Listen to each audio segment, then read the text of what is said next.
रघुनाथ जी आ गए, रघुनाथ जी आ गए। अब तो इनको लेकर हम गुरु जी के पास जाएंगे। इनके गुरु जी कौन है? सुतीक्षण जी के श्री अगस्त जी महाराज। बड़ी प्रसन्नता हुई और ये सुतीक्षण जी को गुरु जी ने डांट के भगा दिया था अपने आश्रम से। कुछ गड़बड़ी किया और गड़बड़ी क्या था वो सुन लें।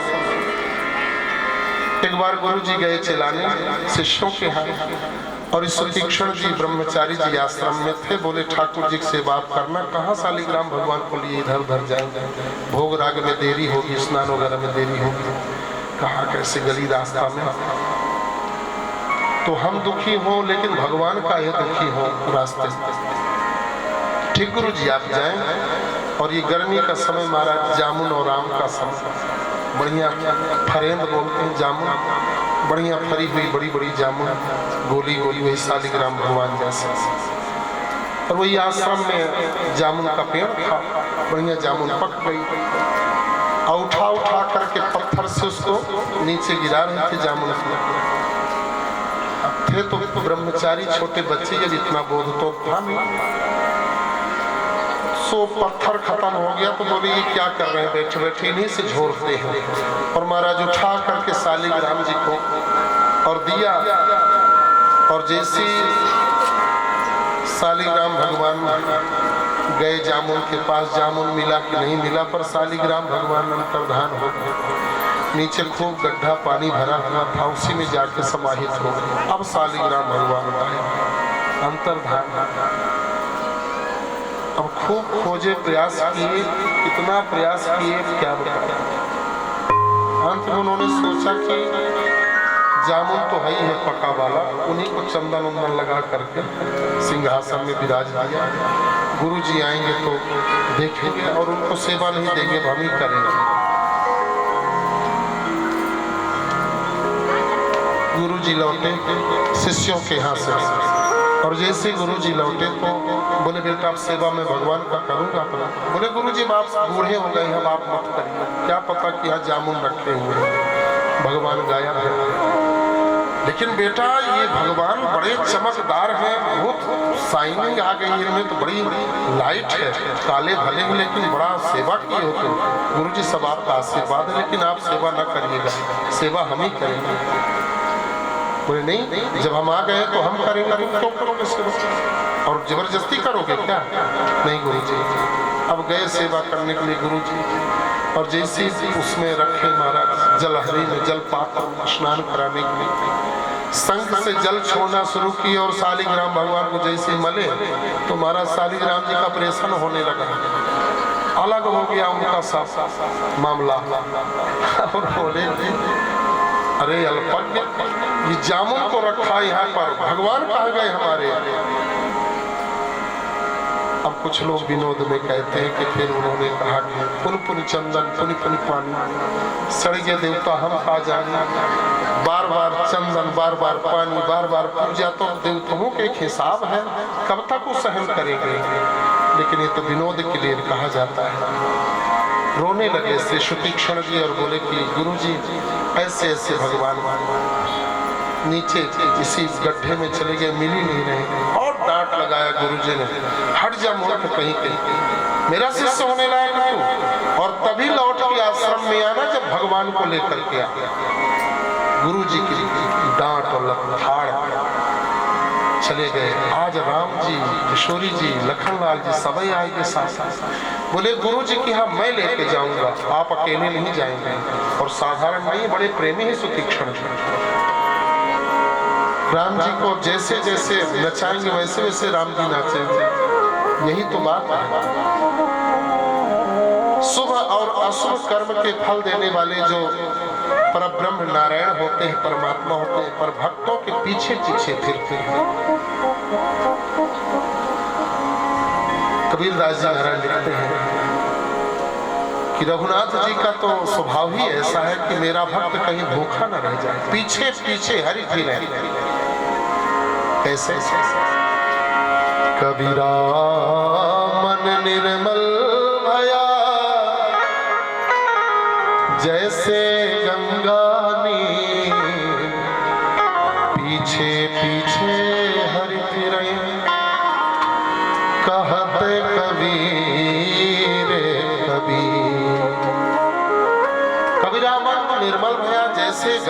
नीर पीछे पीछे हरि फिरे कहा कबीर कबीर, मन को निर्मल बनाओ बस। देखो फिर हरि पीछे पीछे न डोले तो जो कहिए। हम लोग केवल भेष बनाए महाराज, केवल भेष। उनके नाम से उनकी कथा, उनकी जो कुछ भी टूटी फूटी बन जाती है, और वाणी भी उन्हीं की, योग्यता भी उन्हीं की, लेकिन इसमें भी हम लोग निहाल रहते हैं। उन्हीं के आशीर्वाद से किसी बात की कमी नहीं होती कभी।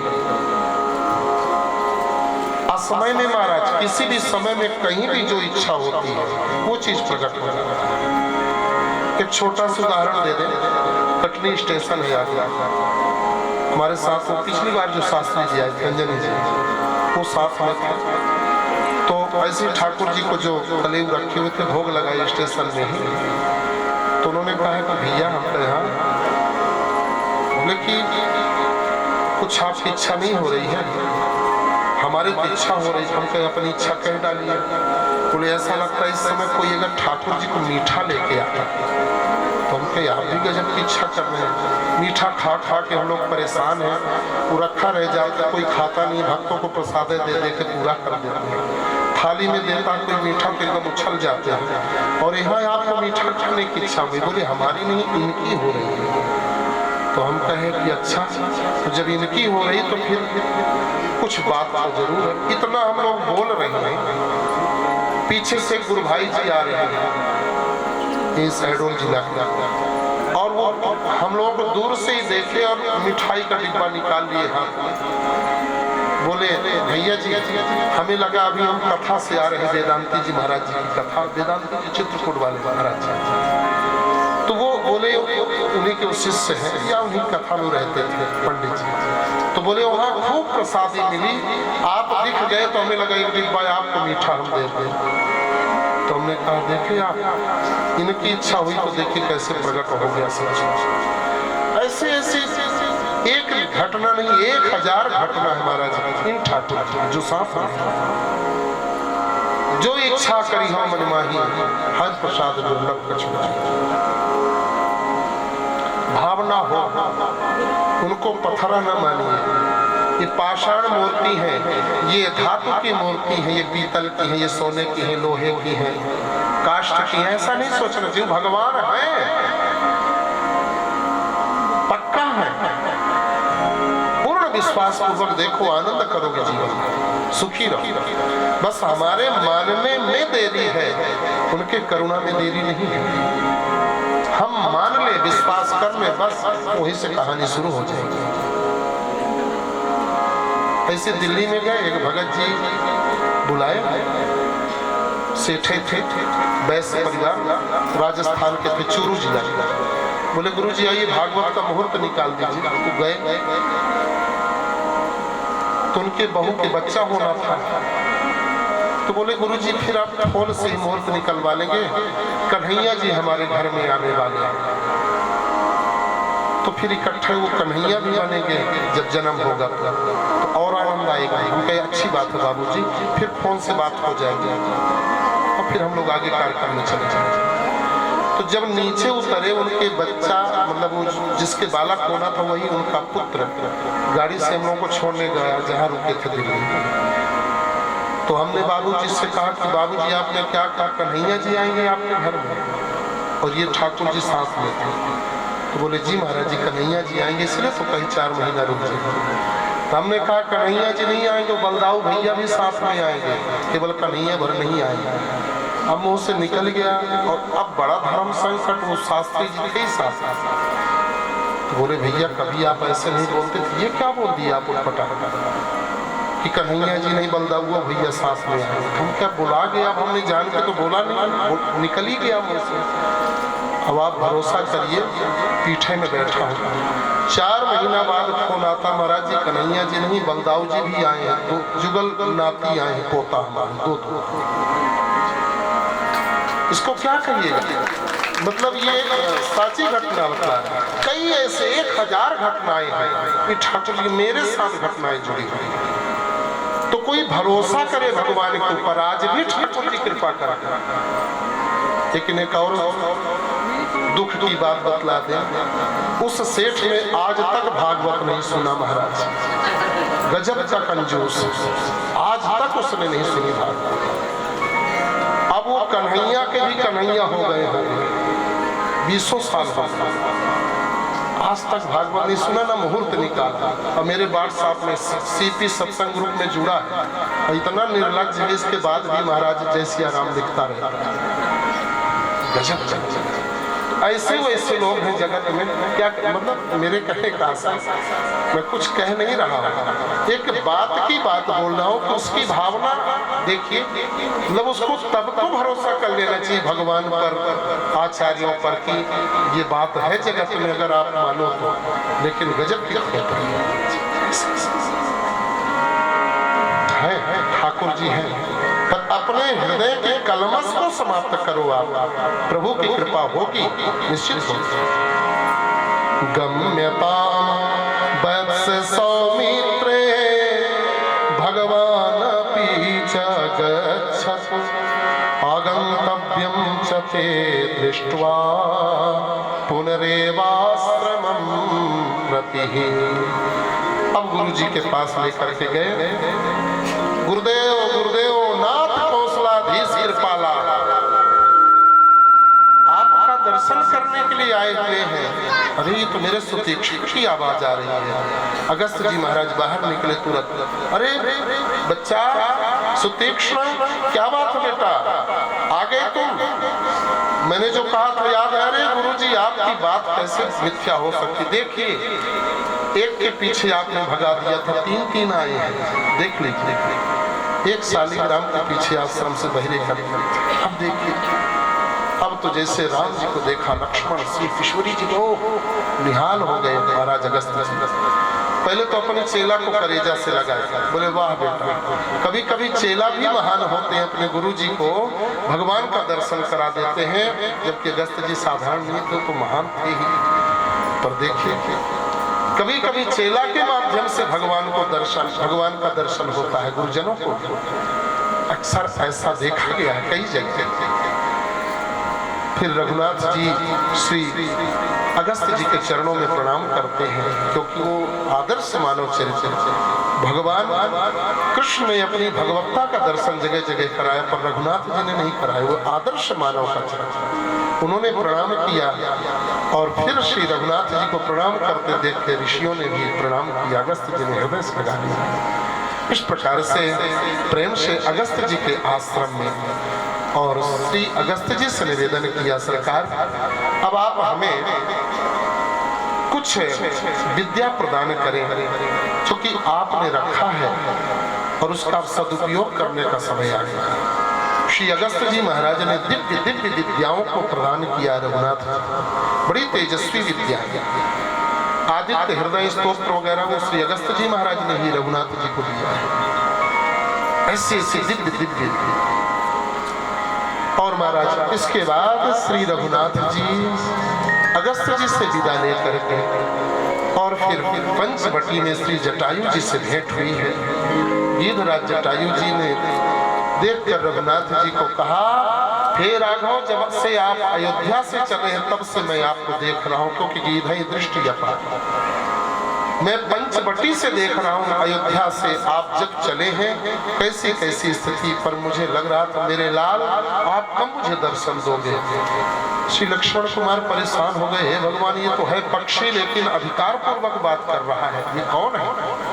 तब उन्होंने कहा, हे लक्ष्मण घबराओ मत, हे राघव अब आप मेरा परिचय सुनो, मैं गिरिधराज जटायु हूँ, आपके पिताजी का मित्र हूँ। जब शनि के प्रकोप से श्री चक्रवर्ती जी महाराज नीचे गिर रहे तो उस समय मैं ही आकाश में उड़ रहा था, और उनको अपने पृष्ठ में लेकर के धीरे धीरे नीचे लेकर आया, और उनको इसी पंचवटी में सेवा किया, शुश्रूषा किया, और उनको जब पुष्ट कर दिया, हृष्ट पुष्ट हो गए, जब होश में आए तब उन्होंने पूछा, सारी बातें मैंने परिचय दिया, उन्होंने हृदय से लगाया, भले मैं अधम खग हूँ, आमिष भोगी हूँ, लेकिन मेरे मित्र हैं आपके पिताजी, तो हे तात एक मित्र का पुत्र के ही समान होता है।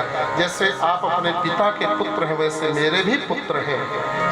और सुनिए, मैंने आपके पिताजी से मांग मांगी है। रघुनाथ जी विनती जोड़ लिए, बोले आदेश करिए जटायु जी। हे तात, क्या आज्ञा हो रही मेरे लिए? मैं आपकी सेवा करूंगा। मुझे बड़ी खुशी हुई, मेरे पिताजी नहीं रह गए, पर मेरे पिताजी के मित्र तो हैं, और मित्र हैं तो उनको मैं अयोध्या में ले जाकर के उनका पालन पोषण करूंगा, उनकी सेवा करूंगा। ये रघुनाथ जी का स्वभाव। इसलिए रघुनाथ जी जंगल गए हैं। राम जी जीव मात्र से प्रेम करते थे।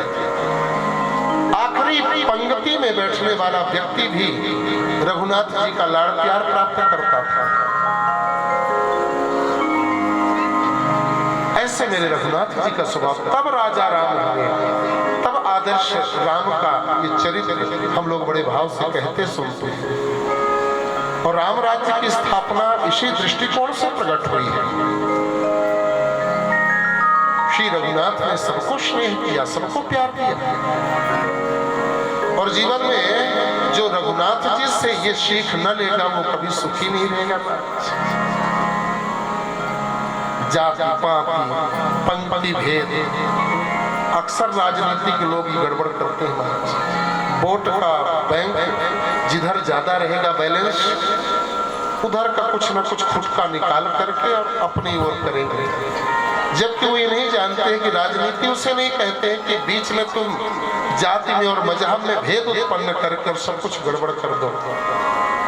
क्योंकि एक राजा की राजनीति वही है कि जीव मात्र के प्रति करुणा होनी चाहिए, सबके प्रति पुत्रवत स्नेह होना चाहिए, प्रजा मात्र के प्रति अपने पुत्र के समान स्नेह करना चाहिए राजा। लेकिन यहाँ भेद बुद्धि प्रकट करके सब गड़बड़ कर रहे हैं, ये उचित नहीं है, ये दोष है। रघुनाथ ने सबको सम्मान किया।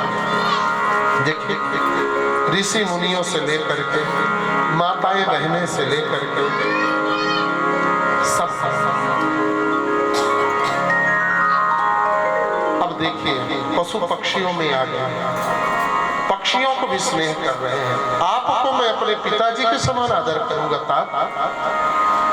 बस वहीं पर पर्ण कुटी बनी है। और सुंदर लक्ष्मण ने एक बार प्रश्न किया, जीव क्या है, ब्रह्म क्या है, इसके बारे में श्री रघुनाथ जी ने समझाया है।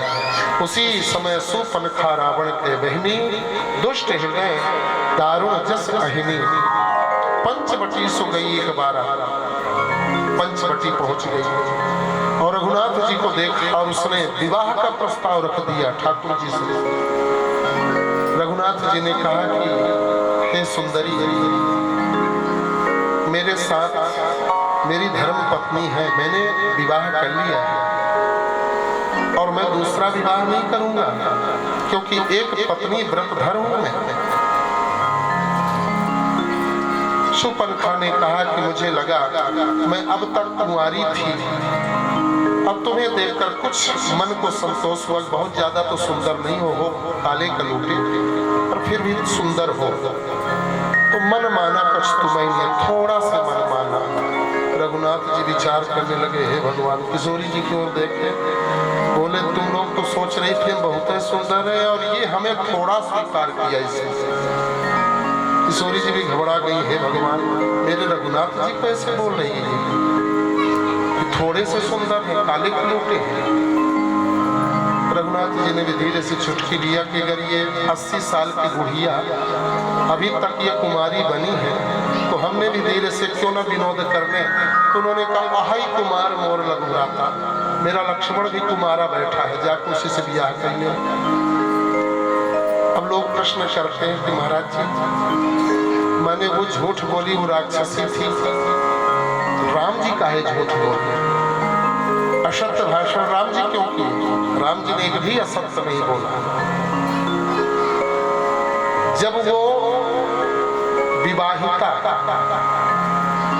और वो ये कह सकती कि हम कुमार हैं, तो भगवान का एक उद्देश्य है, एक भगवान का कथन है कि ये यथामाम प्रपद्यन्ते तांस तथैव भजाम्यहम्, जो मेरा जैसे भजन करेगा मैं उसके साथ वैसे ही व्यवहार करूंगा। अगर वो मुझे ऐसे ही रेवड़ी और मूंगफली से ही संतोष करेगा भोग लगाकर, ऐसी रेवड़ी मूंगफली उसको भी हम दे देंगे, जाओ बेटा तुम भी खाओ खुशी रहो। हाँ, भगवानों की बड़ी दुर्दशा घरों में महाराज। कभी साल 6 महीने में दिवाली दशहरा में एक बार कपड़ा कैसे लगा देंगे और अगरबत्ती सुलगा कर चलनी जैसे छेद हो जाएगा वो कपड़ में, चाहे आटा चालू लेगा इतना छेद हो जाएगा। अपने रंगी बिरंगी साड़ी, अपने रंगे बिरंगे शर्ट कोट पैंट बढ़िया एकदम मिजाज से। उधर राम जी वो रेवड़ी 4 दाना लगा दिया भोग महाराज सुबह से, और वो बाहर चीटी की आरी में है फूल बगिया के पास। चीटियों ने लाइन लगाकर ठाकुर जी के सिर के ऊपर चढ़ के और फिर इसके बाद उनका प्रसाद पाया, वही लाइन लगाए फिर मुंह में लिए हुए फिर लौट आए। भगवानों की क्या दुर्दशा बताइए। राम जी की रही सी अभी मैंने कहा ठाठ उनकी, और ऐसे ठाकुर की इस प्रकार से अवहेलना, और अपने बढ़िया क्या बढ़िया सुंदर भोजन, थोड़ी भी अगर दाल में नमक ज्यादा हो जाएगी, कैसे तुम्हारा ध्यान होना सही नहीं है क्या? कहाँ ध्यान रहता तुम्हारा? नमक वमक बढ़िया डाला करो। और रघुनाथ जी का चीटियों से दुर्दशा करा रहे हैं जो, कभी ऐसा नहीं करना चाहिए। तो भगवानों कहते हैं अगर रेवड़ी चना से हमारा भोग लगाओगे ना तो तुम ले रेवड़ी चना, जाओ बेचो ठेला में रेवड़ी चना, जैसे करोगे वही तुम्हें देंगे। और अगर तुम उदारता से कोई काम करोगे तुम्हें उदारता से तुम्हें दूंगा। ये यथा माम प्रपद्यन्ते तांस तथैव भजामि हम, जितना दोगे उतना पाओगे। इसलिए भाववश्य भगवान सुख निधान करुणा है। भगवान भाव के अधीन है तो कोरे कोरा भाव नहीं। अगर भगवान ने संपन्नता दी है तो संपन्नता का सदुपयोग करो। आज तक निर्णय ही नहीं ले पाए हम लोग, अन्यथा अर्थ नहीं लगाइएगा, मैं एक उपदेश के तौर पर बोल रहा हूँ। आरती आई, जेबा में हाथ गया, निकल 20 का भी नोट है, 50 का भी नोट है, 100 का भी नोट है, और ये खोजते रहते हैं कहीं बीच में 10 का नोट नहीं छिपा है, 5 का नोट कि देते हैं।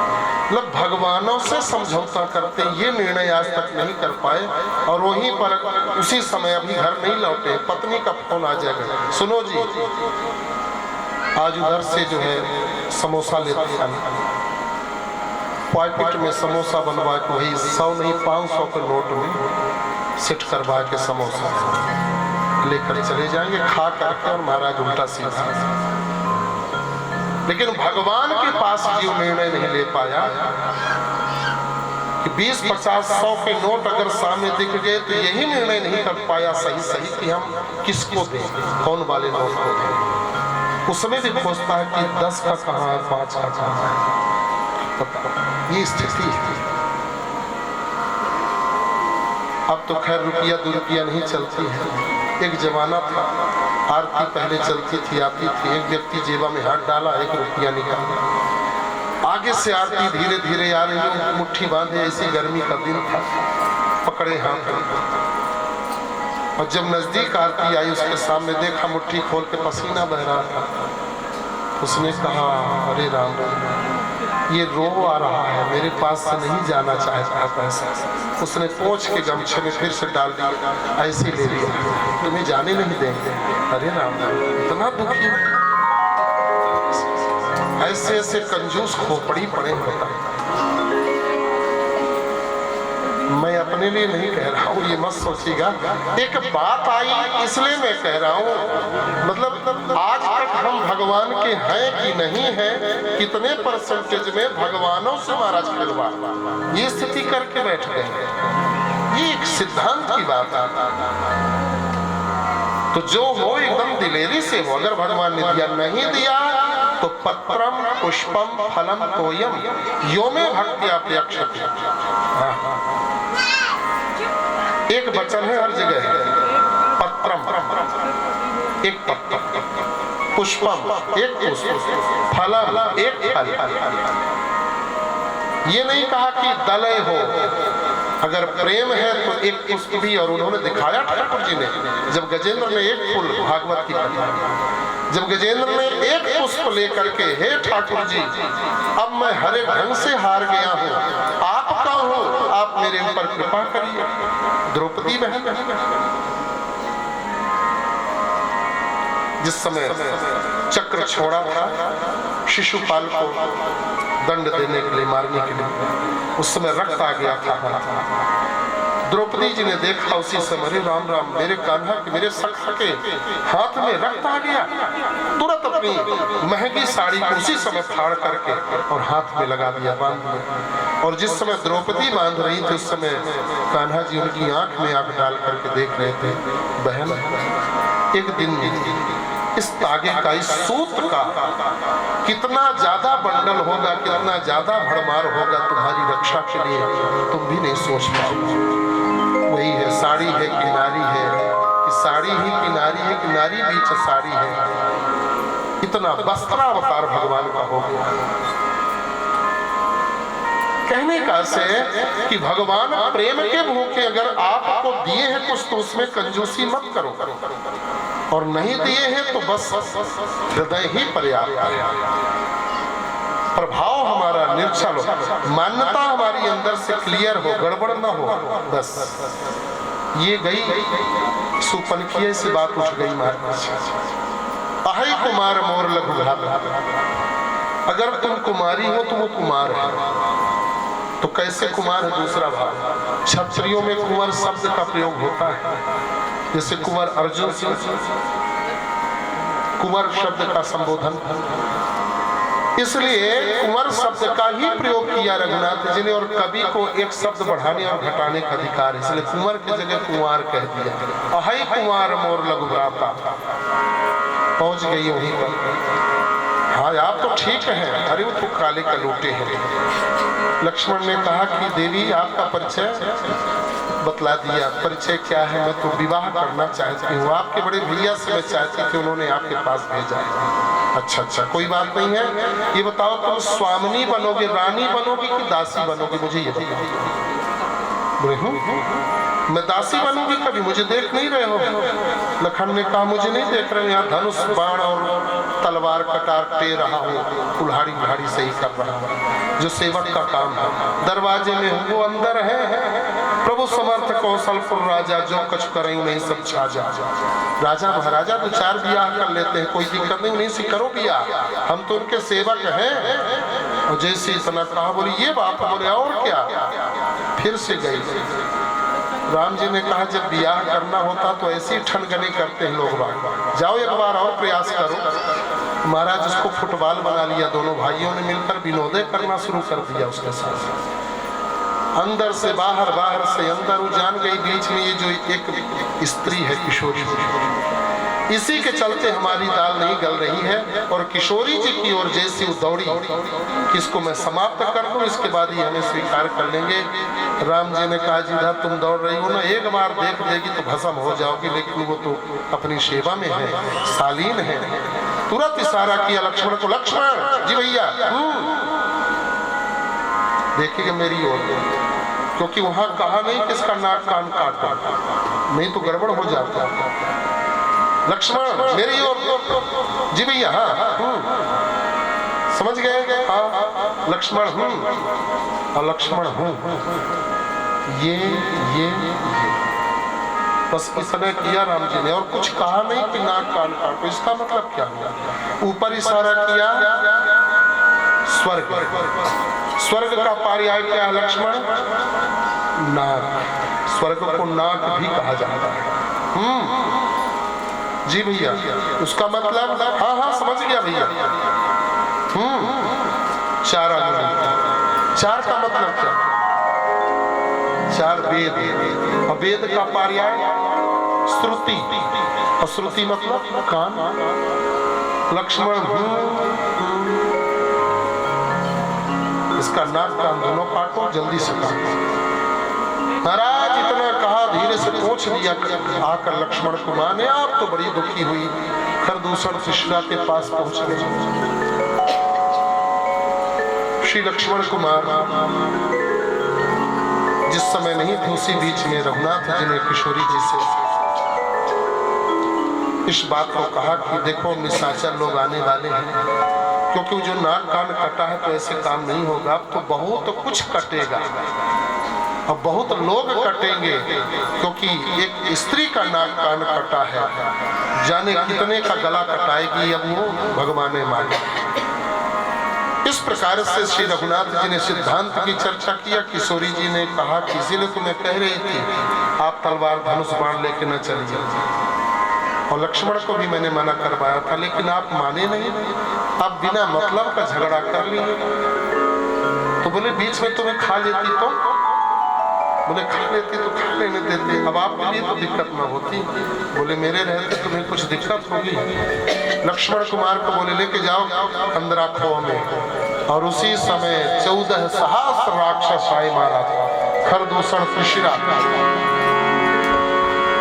क्योंकि सुपनखा ने जाकर सब बतला दिया ऐसी ऐसी स्थिति।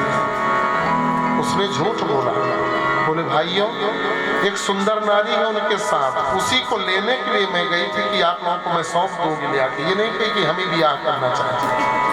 उसने कहा कि उसको लेने के लिए गए थे और आपको सौंपने के लिए कि ये सुंदर नारी इनके साथ रहने लायक नहीं है, अपने भैया लोगों को दे देंगे।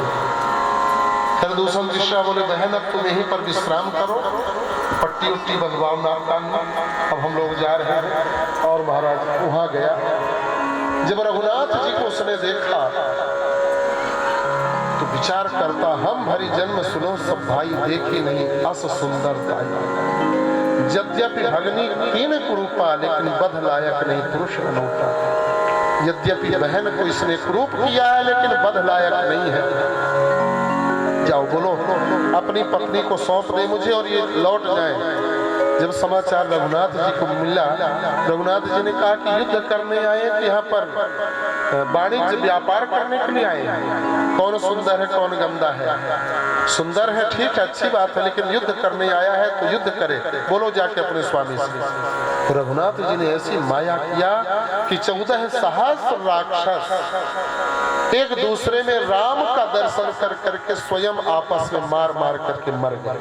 रघुनाथ जी मुस्कुराते हुए बगल में खड़े, ऐसी माया ठाकुर जी ने किया। अब खरदूषण त्रिशिरा को रघुनाथ जी ने अपने हाथ से वध किया और धुआं दे के खरदूषण केरा रावण को जाकर शूर्पणखा ने प्रेरित किया। और महाराज इस प्रकार से अब रावण को प्रेरित किया।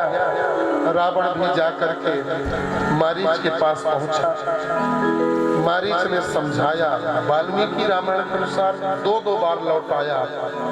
बोले बिना फर का बाण मुझे मारा था बक्सर से, 100 योजन सागर आके गिरा हूं पार होकर। उनको तुम साधारण बालक समझते हो, खरदूषण को मार दिया। रावण स्वतः ही जानता था खरदूषण वही बलवान, तीनों ही कुमारी बिन भगवंत, इसलिए मैं राज करूंगा, युद्ध करूंगा उनसे, क्योंकि हो ही भजन न तामस देहा, अब इस तन से भजन नहीं होगा, अब तो दुश्मनी करके ही मेरा बेड़ा पार होगा, वो मारेंगे मैं तर जाऊंगा। ये मान करके रावण ने उनसे दुश्मनी किया और पुनः दुश्मनी का परिणाम माध्यम बनाया, मारीच को मृगा बनाया। किशोरी जी ने उस मृगा को देखा। इसके पूर्व जानकी जी को अग्नि में प्रवेश करा दिया था रघुनाथ ने, इस मर्म को लक्ष्मण भी नहीं जानता। तब तक अग्नि में रहो जब तक मैं निशाचरों का नाश करूंगा। किशोरी जी वैसे रूप वैसे स्वरूप अपना बना करके, और जो विशेष जानकी जी थी वो अग्नि में प्रवेश कर गई। मृगा को देख करके, इस मृग का चर्म बहुत अच्छा है, सत्य शुद्ध रघुनाथ जी बंद करके लाइए अथवा जीवित लाइए। लक्ष्मण को सेवा में सौंपते हैं, अपने जाते हैं रघुनाथ जी, और ऐसे छल करते हुए दूर लेकर के चला गया। और जब रघुनाथ जी ने बाण का संधान किया तो पहले लक्ष्मण का नाम, जानकी जी का नाम और राम जी के आवाज में उसने लिया, ये जाने कि राम को संकट हो गया। राम जी समझ गए सब गड़बड़ हो गया। ये तो दुष्ट राक्षस अपनी वाली करके चला गया, वहां निश्चित परेशान हो जाएंगी जानकी और लक्ष्मण। यहाँ किशोरी जी ने कहा, देवर हे लक्ष्मण, आपके भैया रघुनाथ जी बड़े संकट में, जाओ अभी अभी नाम लिया, तुमने सुना नहीं? अभी यहाँ खड़े हो तुम, कितने संकट में है रघुनाथ जी। लक्ष्मण कुमार ने कहा, भाभी माँ, कभी संकट हो ही नहीं सकता मेरे रघुनाथ जी को, आप ऐसे क्यों सोच रही हैं? नहीं नहीं नहीं, और कुछ ऐसे शब्द कह दिया लक्ष्मण कुमार को जो कि बहुत ही कष्ट हुआ लक्ष्मण कुमार को, जो नहीं कहना चाहिए था। लेकिन अगर ये कहती नहीं तो लक्ष्मण जाते नहीं। उसी समय एक दिव्य रेख खींच लिया, माँ आप इसके बाहर नहीं जाइएगा, कोई भी आए कोई भी बुलाए। लक्ष्मण गए, इधर रावण जति का भेष बनाकर आया, भिक्षाम देहि, और किशोरी जी अंदर से भिक्षा देने लगी। वो जैसे ही प्रवेश किया तो अग्नि की लपट निकली उस रेखा के बाहर से। समझ गया ये तो बड़ी तेजस्वी रेखा। मंदोदरी ने कहा है रावण से, रामानुज लघु रेख खचाई, सो नहीं लांघू वस मनुसाई। राम के अनुज ने रेखा खींच दिया तो उसको अंदर कर नहीं गए, नहीं तुम अंदर, और तुम कहते तुम बहुत बड़े वीर हो, बहादुर हो। उसने कहा अभी भिक्षा नहीं लेंगे, मुझे भिक्षा बनी नहीं चाहिए, बाहर आकर के दो। हम बाहर नहीं आएंगी, मेरे देवर जी ने कहा है, तो फिर शाप दे दूंगा मैं, अगर भूखा जति यहाँ चला जाएगा बिना भिक्षा दिए। वैसे भी जंगल मिला है, और फिर कितना संकट हो जाएगा, क्या क्या नहीं हो जाएगा। अब किशोरी जी घबराई, माताओं का हृदय, पूरी पूरी लीला वही किया किशोरी जी ने। बाहर निकल कर, और जैसे बाहर निकली किशोरी जी को उठा लिया, उसने रथ में बैठा अपना परिचय दिया। किशोरी जी विलाप करने लगे, हे लक्ष्मण मैंने आपको कटु वचन कह दिए, हे रघुवर आप कहाँ हैं, हे आर्य आप कहाँ हैं, मुझे दुष्ट रावण हरण करके ले जा रहा, गीधराज जटायुवारत वाणी सुन करके मेरी बहू को लेके जा रहा रावण, और दौड़ पड़े और महाराज द्वंद्व किया।